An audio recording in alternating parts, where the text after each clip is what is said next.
Welcome to Love Where You Live, a podcast where we have conversations about how awesome it is to live in Boulder County, actually. And today, I'm very pleased to announce and show you that I'm sitting with my good friend Tyler Butterfield. And a lot of you guys that are listening already know this name, you know this person, but I want to lead with this because I think before I dive into the accolades and the description and the laurels, all the accomplishments of Tyler, I'll say this universally. I hear this from everyone that knows him is that he is a genuine, likable, humble, and fun guy just to be around. And for me, that I echo that, and I say, Tyler, thank you for bringing all of that great energy and that vibe to our show today. Thank you for being here. Oh, thanks for inviting me. I was going to say, don't ask my wife and kids. They'll give you a different description of me. We'll get to that because I think next I'll ask you if we can please have your wife and or kids on the show. So that's hilarious. We all have different vibes. So the family sees one, but I have a feeling you're a pretty awesome guy to be around, and I want to share with others that don't know you that are tuning in saying who's Tyler Butterfield, and please correct me where I go off course. But from what I know, you're a two-time Olympian. You're a former professional cyclist, a former professional triathlete. You are have a top 10 finish in Kona. You have an Ironman win. You also went to multiple Commonwealth Games. I don't know how many, you'll have to tell me, but you did that in 3 different sports, cycling, running, and triathlon. So this is the athlete version, right? Does that sum it up? Did I miss a lot? No, that's pretty much spot on. That's spot on. Yeah. And you're so humble, and I love this because that's something that is super cool, accomplished. You've obviously got the chops, but you're not bragging about that. That was kind of it. Did I leave anything off? No, not at all. Not like my races that I'm most excited about, sometimes one was a junior race. Like it wasn't always the pro races. And it's easy to be humble in Boulder. Like that's one of the reasons we moved here. It's because of how many good athletes there were. Like that was a draw. Like we were moving to the U.S. We lived in Girona. I love that. And we were like, we got to move to the U.S. And it's like you move to Boulder because that's where the best were, or are still. Yeah. And so it's easy to be humble when, like, sure, top 10, but I mean, you got a top 10, and yesterday I was riding with someone who got 4th, and you wave at someone who's won it, and it's easy to be put in your place when you're around great athletes. So that right there, I think is what you just said is, I think, comes back to you as a humble athlete. It's not easy for some people to be around greatness and be humble. Sometimes it's hard. You're like, I'm just as good. Puff myself up. Either way, let's go back because I want to come to this. I like to kind of go chronologically. So you're from Bermuda, which most of us don't know much about. If you're not from Bermuda, it's a really cool spot. But also I want to hear what it was like growing up, and just with the preface of your Jim and Debbie. Like I've met them. Jim was an Olympian, your dad. Your mom was an international great at the marathon, 4th in Boston, if I remember correctly, 2:38 before super shoes, before anyone could run that fast. The women really weren't doing that. So 2 superstar parents, Bermuda. What was it like growing up? Yeah, it was pretty amazing. And again, I'll jump forward, even though Totally fine. It shows how great Boulder is. The fact that we could easily, as a family, live in Bermuda. And my wife's from Australia. We could live in the Gold Coast of Australia. So I'm jumping around to some of your questions and stuff. I know it's coming, but growing up in Bermuda, it was a dream childhood. I don't have very many bad things to say, and if anything went wrong, it was my own doing. It was like, hey, you're a 10-year-old kid and you stole something. It's like you're gonna get in trouble. And I learned my lessons early there. But yeah, I mean, so the Bermuda's in miles, 21 square miles, and it's basically on average 21 long by 1 wide. 70,000 people. It's gone down a little, I think. Very multicultural. My mom was born and raised in Denver. My dad born and raised in Bermuda. They met in Boston. They were both going to school there. And yeah, so I got as well. I got to know quickly that like in Bermuda, it was a great place to live, and I got quite good at sport. But my parents were like, yeah, this is a small country. You're good in a small country. Yeah. Go test yourself. And so I got to go to, like, its closest point of land is Virginia. It's not in the Caribbean. Okay. Yeah. It's a lot higher north. But we get to do all the races in the Caribbean if we want. We get to do Caribbean Champs. We get to do Commonwealth. We get to do Pan American. It literally is. If you haven't been there, go to Bermuda. I'll put the sales out there for Bermuda as well as Boulder today. But yeah, it was a dream childhood. I mean, I got to live on a boat. We were supposed to be 12 to have a boat, but at 10, my brother was 12, and so we had a little 5 horsepower, and my mom was like, "Be home for dinner." Wow. And so yeah, it was pretty amazing. It's a tiny island. So it's you and your brother. And, yeah, I just got two. Yep, there's 2. You guys, the boat. But what else? Like when you're 5, 6, 8, 10 years old, what are you doing outside of school? Yeah, so we'd go to school. I was thinking about that the other day. We'd walk home. We lived close enough to school. Okay. You could walk home. We grew up not locking our doors, which some of that was just generational. Like you just didn't. Yeah, that's true. And yeah, on the weekends we had a little BMX bike. We'd go out. We had with the neighborhood kids, and there would be 20 of us, and yeah, I mean, doing what kids do, like getting in a little bit of trouble, like jumping fences and taking oranges from an orange field, and but yeah, it was just a dream childhood. That's it. You said that. That sounds. I love that. You okay? So ripping around on bikes and crashing probably and jumping things. What about? Did you play soccer, cricket? I don't know, football. Yeah, no, anything like that? Yeah, so the sports in Bermuda, the biggest sports are soccer and cricket. I did do soccer. Okay. We did at school. We'd play all the sports. I played in an after school soccer program. When you say humble, my brother is actually the more talented athlete. So growing up, like he swam and he started a little earlier. And so then when I was 8, I got put in swimming. Okay. But he quit. And so when he quit, I quit. But he quit after like 3 years, and I quit after 1 because I was 2 years. Okay. He's 2 years my senior. Right. But he quit because he was 10, 11, and he was swimming with like 13-year-olds because he was talented. So They kept putting him up a lane. So he had no fun.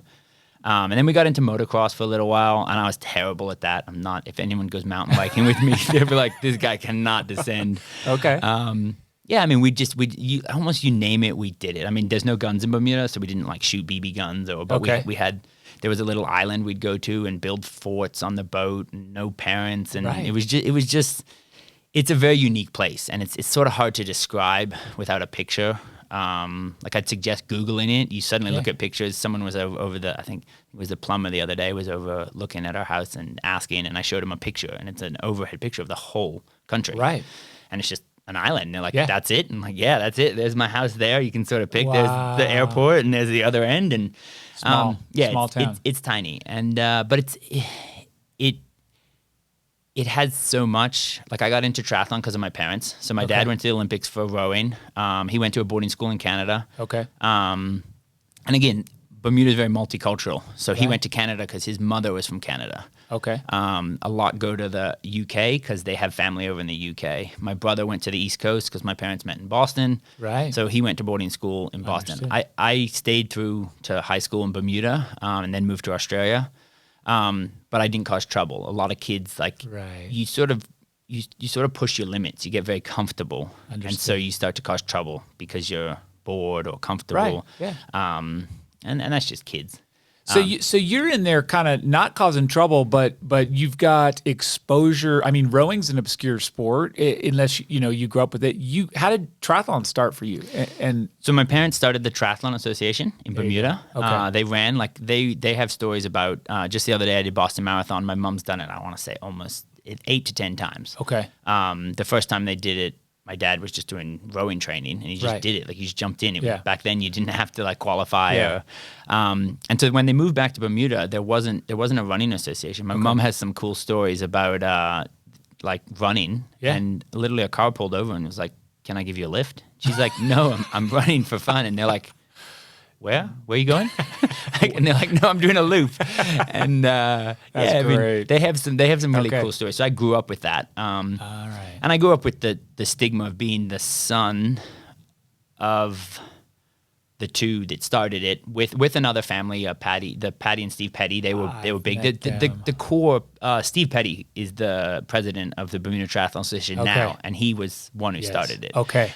With my parents. Gotcha. Like it's imagine a tiny town in the U.S. that everyone's still there. Sure. Like people go away Yeah. and come back. So it's very tight knit. Yeah. Interesting. Yeah. And so they've started. Yeah. So also by default, your parents started it, so you're in. Did you, after a year of swimming and then you do triathlon, did you like it? Was it kind of like, hey, or were you just good at it and therefore you liked it? Yes. Well, two things. I quit and tried motocross, and I realized I was bad at other stuff. So that's good. That's good. I suddenly realized, like, hold on, accolades come easier. And it's that sort of saying, you go to path of least resistance. Swimming was never easy.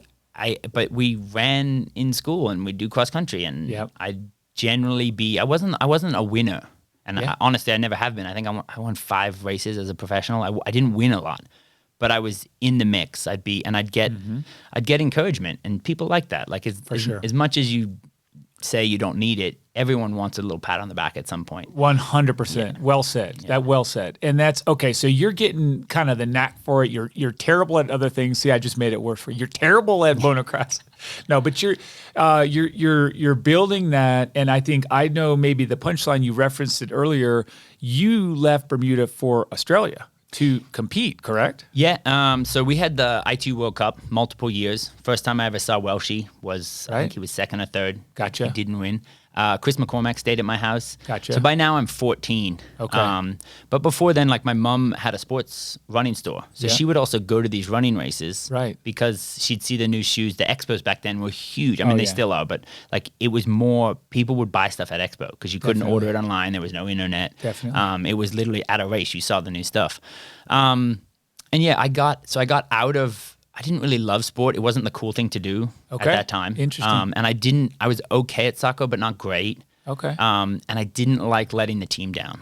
So that was another thing, is triathlon's an individual sport, and I liked it. Like, you train hard, you commit, you race well, it's on you. It's on you. And if you don't, like, there's times that I was doing running races, and there's a famous mile run in Bermuda that's called the Front Street Mile. Mm-hmm. And my brother won it, and he still has the course record for 12 and under. And then I have the record for under 16. What was the time? He did 5:14. 5:14 under 12? Yeah. And what was yours? Under 16? I won that one year in 5:33. The next fastest time to my brother is 5:28 for another winner. I love hearing these stats. I think second place, but this is a course where they used to have 20 grand if you could break 4 minute mile. Okay. And so they got all the pros that were like, hey, I got a PB of like 10 seconds under that. I can do that. Big deal. Yeah. And then they wouldn't, because there's 2 hairpin turns in it. Oh, okay. And so at under 16 and under, and so secondary school, I went 4:27 or 4:26, and I have not done a mile faster than that for the rest of my life. Is that right? Yeah. Wow. See, But we'd commit. We'd train for it. Like, it was televised. It's the deal. Everyone from school came out. So yeah, then that would be then 16. But at like from 13 or 14, I never traveled basically without my bike. Okay. And there'd be family trips that I'd sort of skip and go somewhere else with the Petties often to race in Florida and Claremont. Yeah. And the cool thing about Bermuda, and it sort of shows with how well Flora is done, and she might say it a bit differently, but literally I remember once doing a time trial, and then there was a 5K run. The time trials were at 7 normally, but you had like an hour because you were going a couple minutes off. The last rider would be at like 8, but there was a 9 o'clock 5K fun run. Perfect. And so I literally did the time trial. I knew I had to be one of the early starters, and you could do both. So one thing that Bermuda really, and I'd say Boulder's similar, especially for a U.S. standard, because you do have to drive in the U.S. a lot more. Yes. Is in Bermuda you could do everything.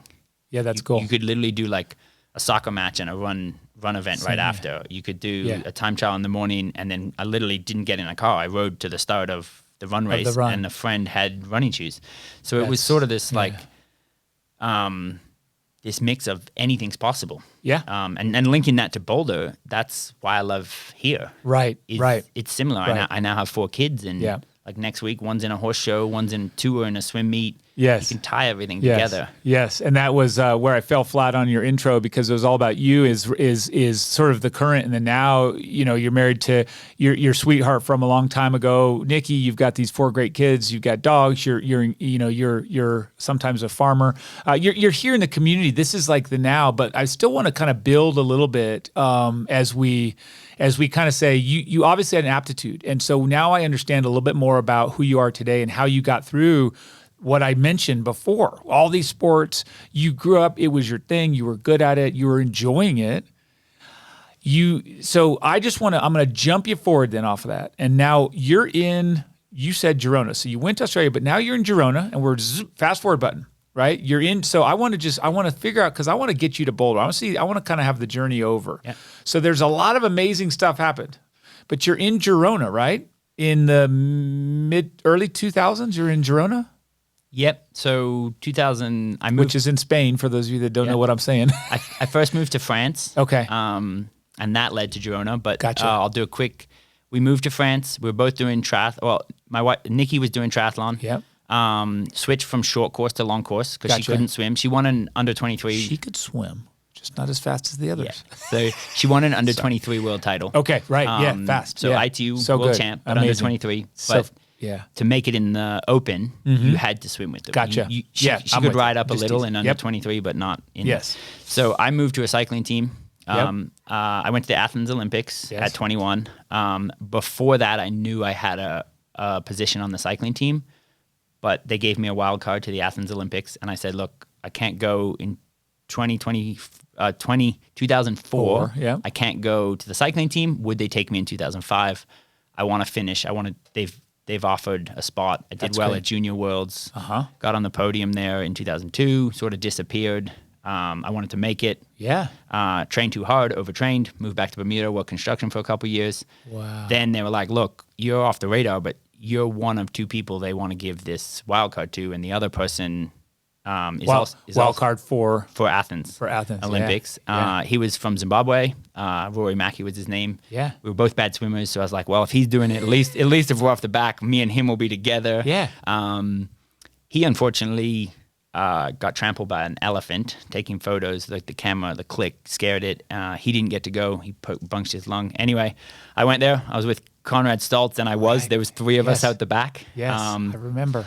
So after that, I was done with triathlon. I was tired of chasing. But again, after the Olympics, my dad was like, all right, you come back to Bermuda and working. Like, it's time to, and I was like, I really want to make it as a professional athlete, like as a triathlete. Sure, Yeah. But I had this opportunity on literally one of the longest, it's called Vendée, which is, anyone in cycling will know it. It's I think it is the longest standing cycling team. Okay. It's been around Yeah. for like 30, 40 years Fantastic. now. Yeah. And they paid you. It was amateur, but they paid you Division 1.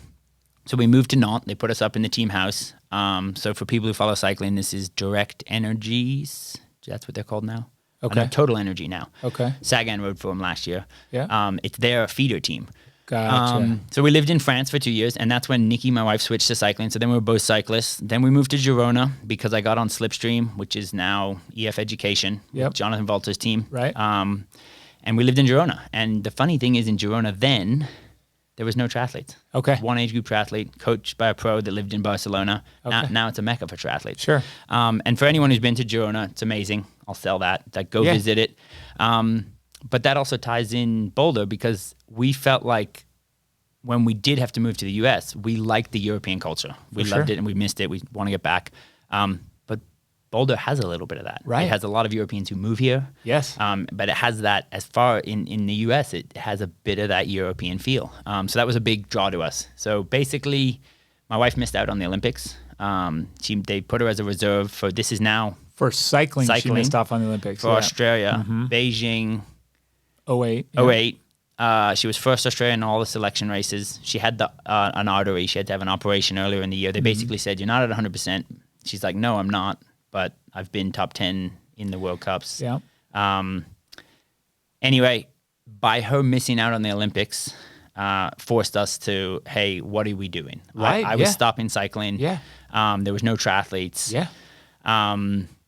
And so we were like, well, let's move. If I'm going back to triathlon, she could get on a U.S. team, which she did. She didn't like cycling on a U.S. team. Right. And yeah, so long story short, we moved to Boulder, and it was like in 2000, end of 2008, early 2009. Right. Exactly. And it was there or California. Thank you for bringing it, because I didn't want to gloss over it, because it's interesting. But you're like 2004 triathlete still, leave the sport, cyclist, both of you, such talent and such work ethic. So you guys go really hard 5, 6, 7, and then miss 8 for cycling. Now you're like, whoa, let's swing back to triathlon, right? So you arrive in the U.S. So everything was a year. I went to cycling, and Nikki kept racing, and then she saw that the team. The team did everything for me. They got your bikes. You didn't have to chase sponsors. They gave you a helmet. They drove you to races. And it was attractive. And she got on a team the following year in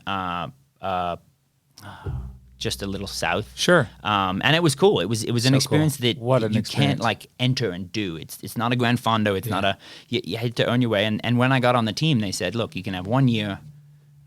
You ride well, you get ass back. There you go. So we lived 2 years in Nantes. Then we moved to Girona. Girona was amazing. Slipstream covered. We lived in the old town. If anyone's been there, there's a cathedral. We literally could throw, if you have a good arm, you could throw. I do. You could throw a stone from our window to the cathedral. And then, and I'll tie that in again. We lived up the mountain. Anyone who knows Boulder, we lived up Deer Trail, which is up Lee Hill. Yes. So we're up at 7,500 feet, so, 2,500 meters, which in Europe, you can't get to 2,500 meters without being at the top of literally cold or something. Yeah, exactly. Yeah. So nice. I like this. And this is when, and I like to insert this now. This is, let's just call it 2009. You guys are new to Boulder, married couple, roll in. I think the triathlon scene is pretty good at that point here. We've got a lot of triathletes in mid 2000s, 05 through 15. We're like jamming. This is me, and this is what I hear. I'm sitting in a hot tub. I love sharing these stories that you haven't heard this, but I'm sitting in a hot tub after a swim. And I'm hot shit. No, I'm not. But I'm sitting here. I'm thinking about you're there in your. I'm cutting you off again. You're there in your speedos that are like Superman speedos. I was gonna say you were in your prime then. I still look back at Boulder in 2009, and for me, because I was new to it. It was like the prime of Boulder. It was. I believe that's true. And I'm sure people moving to Boulder now will say the same. Like when you first moved to Boulder. Those first couple years are amazing. It's magic. Exactly. It's magic. And despite my tiny Speedo, my point is I'm sitting in the hot tub and most everyone, and this is no kidding, this is my introduction to Tyler, is the couple people come in and they're like, did you hear? And I'm like, what? Tyler Butterfield is doing Ironman this year. It probably was the end of 2009, but I'm like, who? Because I wasn't following, but at that point I said, I'm not sure. It was, but then I sat for the next 8 minutes and heard everybody just was saying, this guy's amazing. He's at Rally Sport. He does this, I think. Either way, I got this whole, and literally at that point, I think 2009, you did Ironman Cozumel, your first kind of foray into the long course. But that was my intro, was like, people were speaking of you like there's like basically, what a cool thing. This guy with all this history in the sport is now doing Ironman, and I was the Ironman person. So that was the intro, and then it was maybe 3 or 4 months later that I met you, and I was like, I like this guy. He just likes to talk, and I do too. So we talked for about an hour and a half in the hot tub. In the hot tub, yeah. In our Speedos. In our Speedos. Before it gets weird, so now I like to share that. That's when I first met you, kind of first heard of you. And then you did, you kind of took off with Ironman, and you were still racing with Nikki. And I kind of want to just get your first experience, because this is kind of part of a staple of our show is you guys had Savannah, your first child, in 2010 at the end of the year. You guys are both young and racing well and doing awesome. You're in Boulder. It is a sweet spot. Tell me about your first experience, kind of jumping off of that. Yeah, I mean, I'm gonna bunny hop on what Perfect. you were saying. The coolest thing about Boulder is just like, again, how everything was so close, and it was. I mean, Dave was leading the swim sets. That's right, Dave Scott, and you were in the swim sets. You'd been top 10 in Kona. What was the I think twice, right? 3 times, yeah. 3, gee, sure.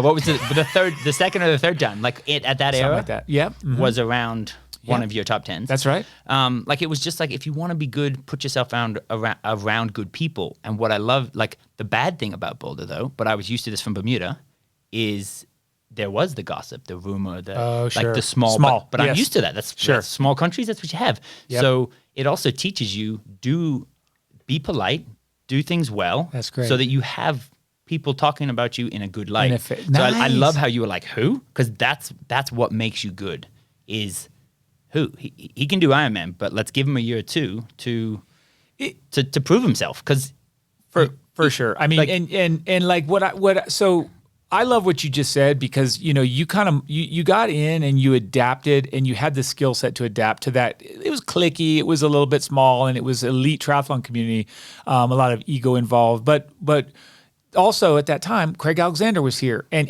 this guy won the Ironman 3 times and he's right in that exact sphere. He's the real deal.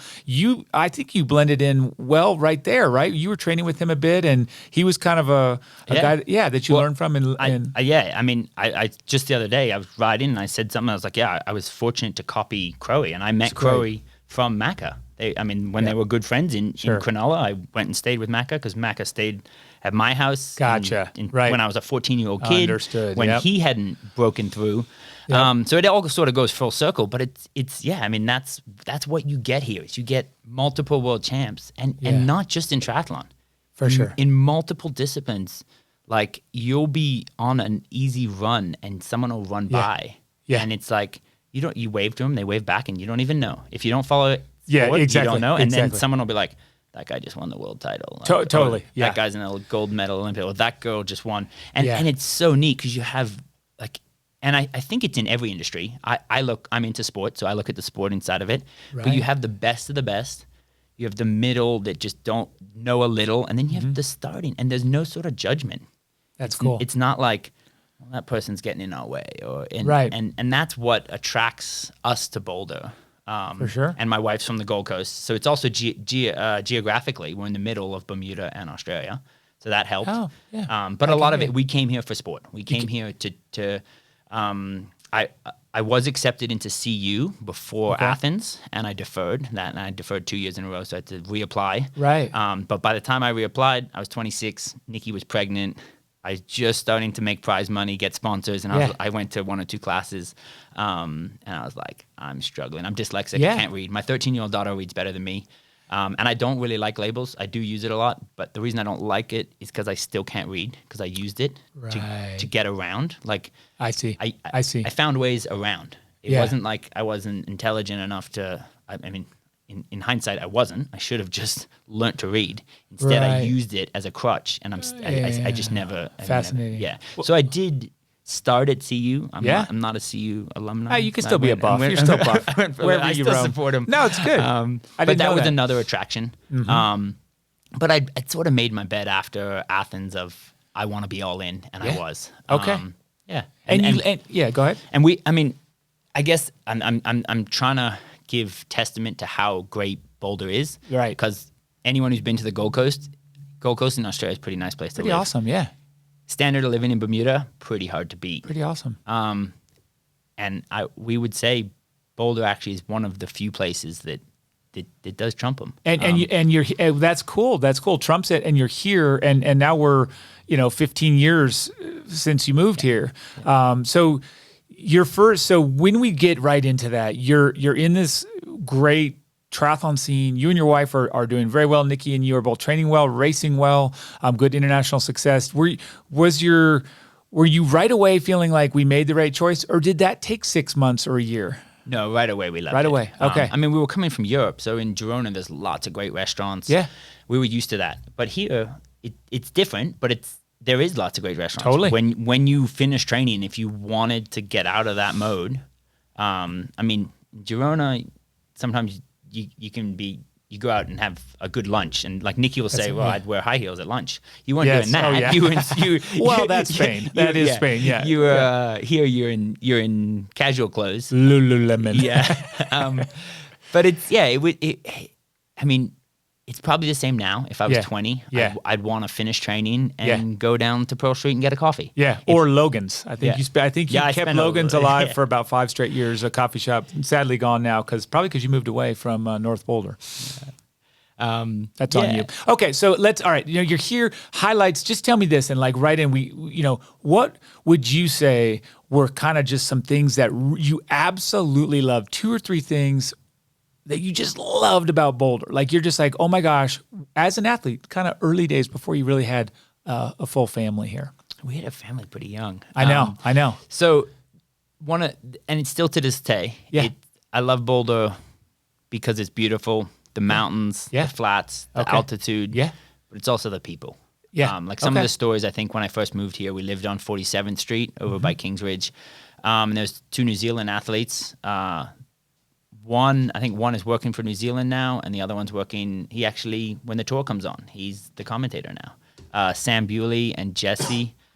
Jesse's working for New Zealand, but they live just around the corner. Yeah. And they were on the Livestrong team, and we did silly things. Like one day we'd go for a ride, and I was on my road bike from my French cycling team that I put tri-bars on. Sure. Like my first 2 years of racing, or year and a half, I did not have a tri-bike. It was a road bike, Gotcha. made as tri as possible. Yeah.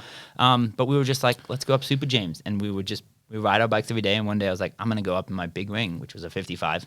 And so that was we didn't have Strava. So you'd make your own, like, sort of, can I make it?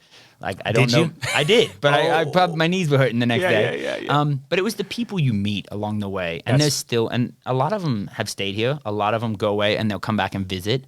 Yeah. Just because it is such a unique place. The highlight for me is there's so many cool restaurants. There's so many cool climbs. There's so many cool hikes. Yeah.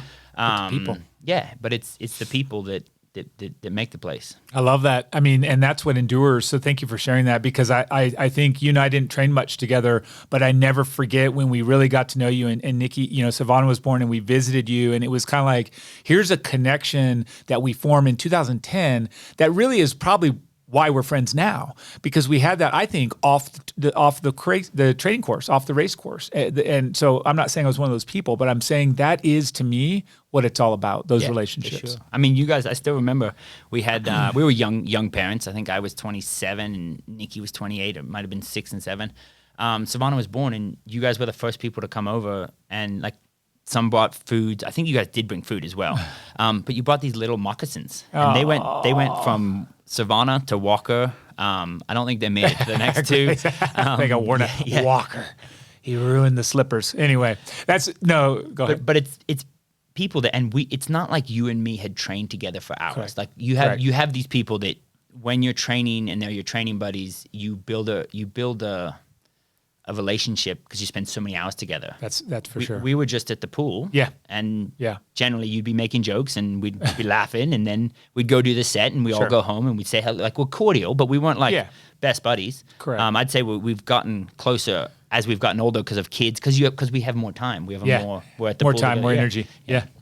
I like it. I know, for sure, Tyler. That's good stuff. Coming back, okay. And then so I love that, and I think calling out all those amazing features, and then saying people are the highlight. If you were kind of just to say too, and this is a nice thing, if you have someone moving here, and this is just, we're going to go this early, like someone's moving here, or they've just moved here and they're struggling, is there a tip that you'd give them? Is there some sort of advice from your perspective that would help them kind of find their way or make it in Boulder? For sure. If you've moved here and you're struggling, I doubt that will be the case. But if you are, join a group.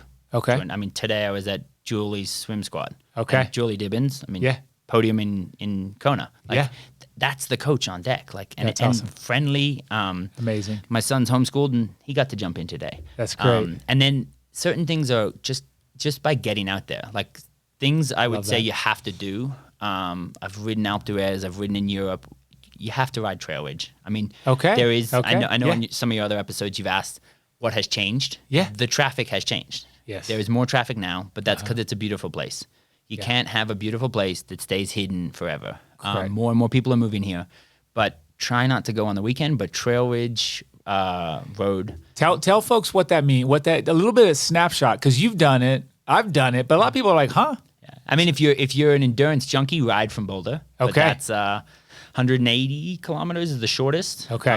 So that's, I guess, 112 miles. 112 miles, yeah. If you want to go less traffic, you go up South St. Vrain, which is around 200. Okay. So that's like 120. The first time I ever did it was I went South St. Vrain. I had all day. I did it on a Friday. Good for you. And then Julie wrote me that night and said, hey, we're doing Trail Ridge tomorrow. And I was like, I just did it today. Oh, shame. And I did it with her anyway. Yeah, you did it twice. Yeah, I did it. Of course. Yeah. So then we go. went up straight. Company. But anyone who doesn't know me knows my maybes are generally yeses. Yeah. Including this podcast. Yes, exactly. It was a strong maybe on Tuesday night. Maybe I don't think that'll work. Okay, we're in. I don't like saying no. I like that. I love that actually. Yeah. But yeah. So I would say, Sanitas. Go up Sanitas. Okay.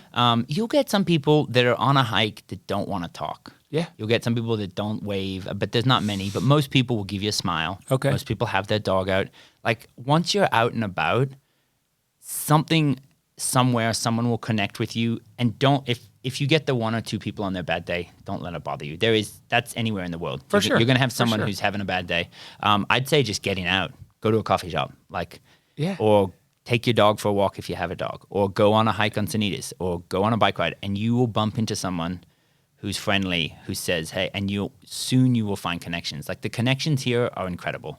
That's such a good, you know what? I love your advice. I really appreciate that. And so let's just say distilling it down, you're struggling, go out, or if you aren't clicking, go out there and do those amazing things because if someone's doing an amazing thing next to you, Yeah.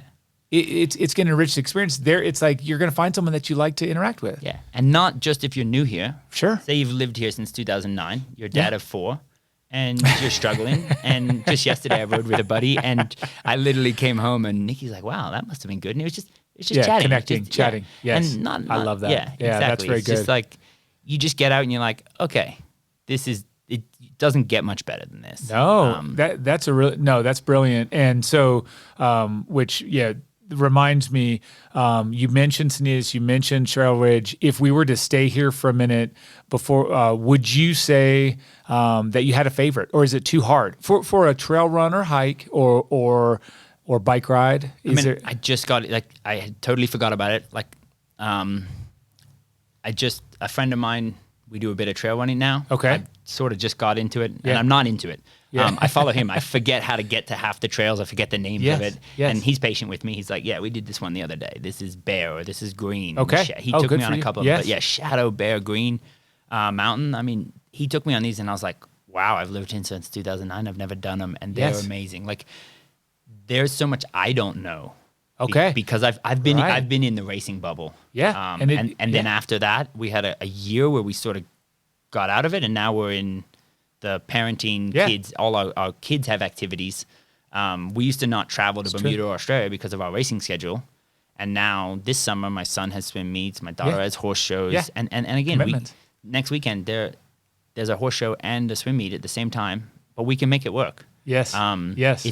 It's everything is close here, but everything here is at a pretty high level, Yes. which is neat. Yes. In Bermuda, the advantage is everything's close. Yeah. And you have so many people that can carpool, Can pull you. Yeah. but you are restricted at the level of it, which is why most people go to boarding schools. Or go right. away. Yeah. To get to that, and out of the small pond, you want to be the big, Exactly. And that's why triathlon succeeds there, because you can Sure.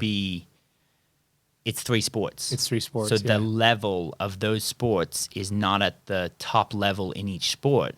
Yeah. But when you tie in 3 sports, it's suddenly at a very high level. It's fantastic. And the junior program there is great. It's quite good. Yeah. And so now look, I mean, the environment you came from and where you guys both have gotten here, you and Nikki, now are sort of where I want to bring to today. You just referenced it. So you spend your days, you give to one another. You guys do cool stuff exercise wise. You just referenced, but like, would you say how you spend your time is a lot focused on the kids? Your kids do some cool stuff. Like what's a day in the life of the Butterfield family? Yeah, I mean, so my wife homeschools 4 kids, which started because of COVID. She thinks the kids all have, similar to me, we know my daughter's dyslexic, so she was falling behind. She was in a very good school, but the school has to keep up with everyone. Yeah, it's tough. Oh, yeah. It has to move on. If there's one kid that's struggling. Yeah. Left behind. Yeah, exactly. You'll try harder. It's not that they're not trying, but at a certain point, it's like that kid has to figure out another way. And she used to have a tutor at school, before school. And I loved the school. If we ever went back, we'd go back to that same school. It was Rocky Mountain Christian Academy.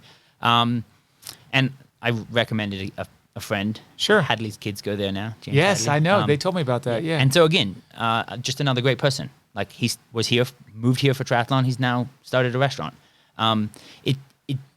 It's just the people and what is possible here. So you guys, the homeschooling, you said Savannah's doing horse shows. Walker's quite good at swimming. He's taken off. Grace is in everything. I mean, ballet, swimming. Yeah. She can do it all. She used to have a triple day.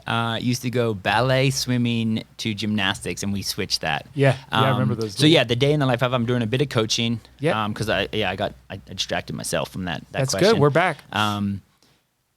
And that's great because most afternoons I'm driving them around to their activities. Yeah. And for a while that was great because I could take them all. Okay. And it meant my wife could catch up on stuff because she's teaching them in the day. Yeah. So coaching is a great way for me to give time to the athletes. Yes. Right now I'm coaching pros. I like that. It's Good not for you. I want to see people get more out of themselves. I spent 20 years as a pro. I was self-coached for a lot of them. My first coach actually they let me in because I was from Bermuda, but he was the Australian high performance director. Okay. So he had to he wrote the selection for one of the Olympics. Right. And Nikki was in the AAS. I have a lot of dabbles with experiences that I can pass on. You look. Let's say you didn't go to CU. You actually have a PhD in triathlon. I mean, you do upper level. Well, what I'd say double is masters. I'm not an expert at anything. Yeah. I'm not. I like even in coaching, I don't have a coaching degree, but I have years of experience. So it's like if you're happy with that, and me telling my either success stories and my failures and why you don't want to do this and why a year later I learned not to do that. And just, again, the people around here, I got to learn from Crowe, five-time world champ. I met him through Macca. And then you go on a ride with Rinny, who you've had on the show. Yes. I remember once having stomach issues and something, and she gave me a tip. She was just like, well, maybe you should do this. Just maybe don't eat the pizza. Yeah. Be a little, I think the tip that one was be a little more gluten sensitive leading into a race, or it's don't change anything crazy, but just be a little more professional the last couple of days, or don't eat too much fiber. And I learned a lot of experience through because I'm not a reader. I learned through talking. I learned through asking questions.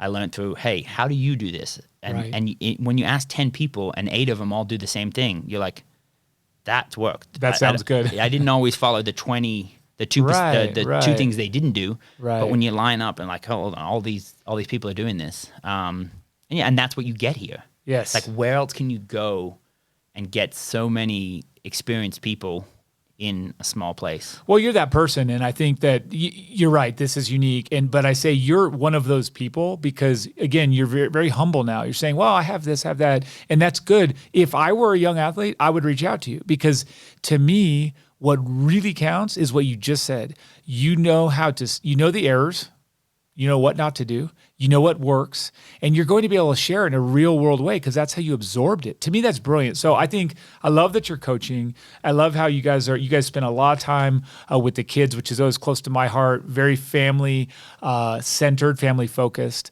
Other stuff, if you just said, hey, and you mentioned it, you rode yesterday, and I know the answer here, I'm going to cue you up. Any running or any big races on the calendar or anything we should talk about there from a marathon standpoint or anything like that? Well, I mean, I just did Boston, but then I had an injury leading in. One thing I'm going to say is when you said if you're a young athlete, reach out, I'd say don't reach out. Don't reach out to me. But if you're a young athlete, pro athlete, okay, move to Boulder. Yeah, okay, and I have there's a young Bermuda kid, Tyler Smith, moved here. Erica Hawley, she's gonna I think make the Olympics for Bermuda as well with Floor. She moved here, and they're doing well. I love that. I've yet to meet someone move to Boulder and go backwards. Okay, if that makes sense. Doesn't mean you're going to be a world champ or an Olympian, but you will improve. That's great. It's very hard to move here. So from a sporting background, for the same reason I did, it's the same today. Understood. Put yourself around. Okay, I do enjoy that. Maybe consider hiring Tyler later. No, I can't. I can only handle 3. I give too much time. Okay. I overthink.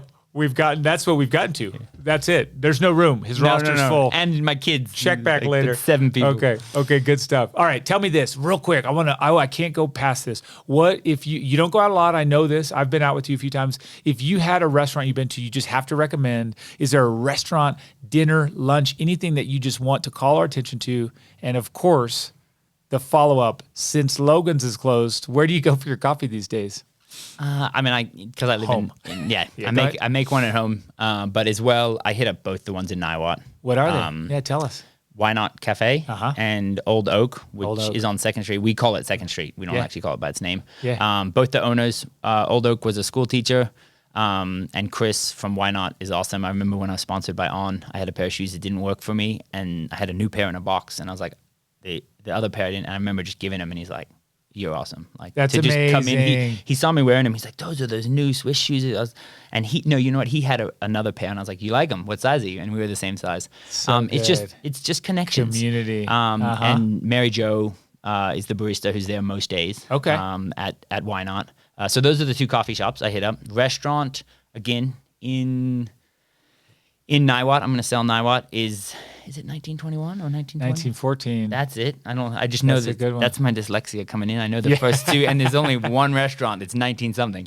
So 1914, and Ivan O'Gorman and Anne Marie and yourself, we went to Faro. We did, but then we did 1914 separately because they couldn't make it. But when I go out, I generally like to ask a friend and like to ask someone who knows a lot more about food than I do. And Ivan, he's the one who shows me around. Ivan's the guy. Yeah, Ivan's the guy. For bike fits, for restaurants, for fashion, for if you want to hair gel. Yeah, I want to. The other day I saw him with his mullet, and I was like, "Is that a 20-year-old kid or is that Ivan?" And it was actually Ivan. He looked young with that.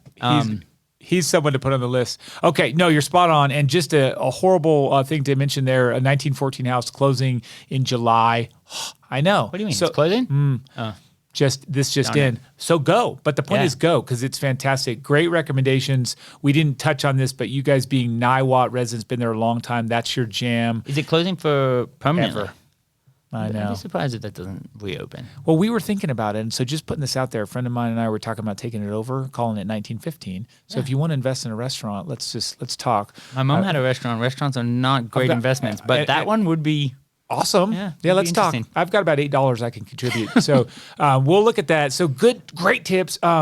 So again, just close us out with, tell us your perfect, you pick it. Pick the day of the week, the company you choose. What's the perfect day? We see Tyler Butterfield enjoying Boulder County. You can start to finish. And if you're all alone riding Trail Ridge, that's okay. But just tell us what you think is the best way to spend your day. I'm talking to give you more time. I'm buying you time. So letting the brain. And it has changed. Years ago, it might have been riding by myself, but now it would definitely, I've done so many years riding. I want to be with people. Yeah. I mean, honestly, it's going to sound cliche, but I like it. Most days are so pretty good. Yeah. I mean, don't get me wrong, I get down, but most days are pretty good that it would just be a normal day. It would be literally going to Julie's swim, and then after podcast. We had podcast. But recently I've been riding with Merrick. Okay. And it's riding with him or riding with a buddy. Like you and me did a couple rides. And then in the afternoon, I'm driving my kids around, watching my kids thrive at what they want to do. Like the reason my son went to swimming, he's in a program for homeschool, and they have their party tonight, and he was going to miss his swim class, and he's really taken to swimming the last year. And he's like, I don't want to miss my swim, but I don't want to miss the school party. And so we went to Julie's. That's so cool. But it's like seeing them thrive in the afternoon. I mean, as a parent, I think to get a little bit of activity, and then again, to check in with my athletes. One's going to a race, one's coming back from a race. Like them improving and thriving, the athletes I coach, is rewarding for me. For when I can say, look, this is what I did. And I sometimes have to say to them, I didn't go to college. I can't be like, hey, this book at this paragraph tells you what to do. It's, I was here, I did this, it didn't go well. I did this, it did go well. And this is what generally a sports scientist will say, have a gel every X amount of time. And I've been on rides with young people who've had issues in races that I don't coach, and been like, you just talk through what they're doing, and you're like that. You might want to add a couple more gels. Like to have 1 or 2 gels on a bike ride in a 70.3, you're gonna struggle on the run. And suddenly and just hearing the reward of, hey, that worked. Thank you for that. Like that comment. I mean, I do over talk, but it's nice when someone says, hey, that comment you said, I went and researched it, or I asked someone else, but it was a seed to do a bit of research and fix something that wasn't going right. So for me, a great day would just be if I got 2 sports out. Like right now, I'm itching to go back running because I pulled my calf. Yes. No, that sums it up. I mean, to me, it resonates with me. You just described my perfect day as well. A little bit of you time, a little bit of watching the kids shine. So well said. That's brilliant. I actually just realized that I need a gel. And so it's only because I tend to bonk. In all seriousness, you're awesome. I always want to give you the opportunity to say, hey, I really wanted to touch on something that you didn't ask. If something registers, awesome. But in the meantime, while you think about that, I would always say thank you so much, because it's fun. I see you. I talk to you every week. But to have you here and share your story is special. So thank you for being here with us on the podcast. Yeah, thanks for having me. And I like how you said sort of basically, hopefully someone can listen to this and get something resonates or sticks and it helps them. Yes. Like they're having a bad day and they're like, you know what? On Michael's podcast, Tyler said, just go out. And they go out and they bump into someone that brightens their day. Because, yeah, I do talk a lot, but I sounds like I'm trying to talk about myself. But honestly, I really just want other people to get a light or a seed that sparks something for them out of an experience I had. Well, that's wonderful. That's wonderful. And it does resonate. And I promise you people heard a lot of that and are going to take action with that. So I feel like you're a brother from another mother. Thank you for, have I ever used that expression? I wonder, but no, really, I do. We click well. Tyler, thank you so much for the time. This has been another fun conversation. And before the next one, I will encourage you and everyone to go out there and do something that you love.